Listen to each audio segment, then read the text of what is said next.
Presidential libraries are living institutions. Certainly it is my hope that the Reagan Library will become a dynamic intellectual forum where scholars interpret the past and policymakers debate the future as we march boldly, bravely into a future limited only by our capacity to dream. May every day be a new beginning and every dawn bring us closer to that shining city upon a hill. Honored guests and friends, to be in this place, to be at the Reagan Library and Museum is a rare honor, and I know that. For within this incredible structure lies the soul of one of the world's greatest statesmen. There could be no finer setting than this marvelous library, such a fine testament to his legacy. You feel such a connection to him here. I felt so strongly the flame of the man this place enshrines.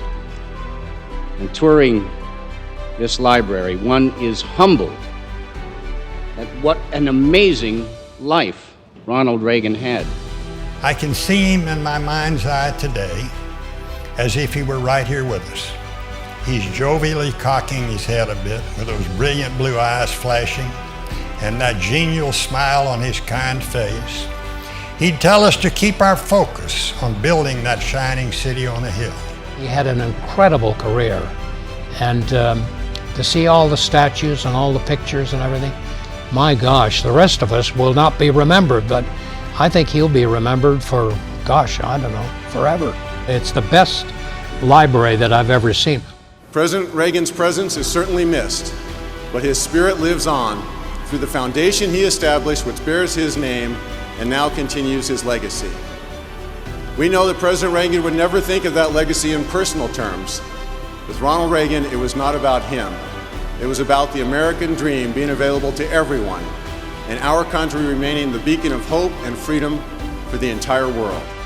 There is no place that I would rather be than the Reagan Library to talk about freedom. It is such an honor to be the small town girl from Bamberg, South Carolina, to be in the Reagan Library. It doesn't get any cooler than that. It really is an honor for Karen and I to be here again, to return to the Ronald Reagan Presidential Library.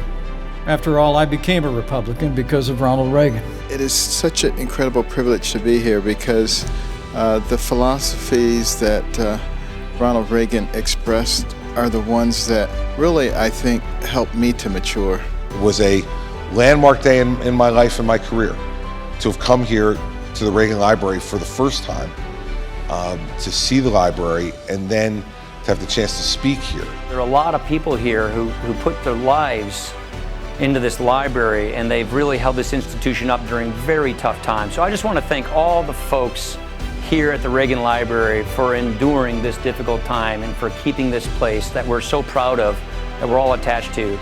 It's an enormously important mechanism to preserve our understanding of how significant this administration was.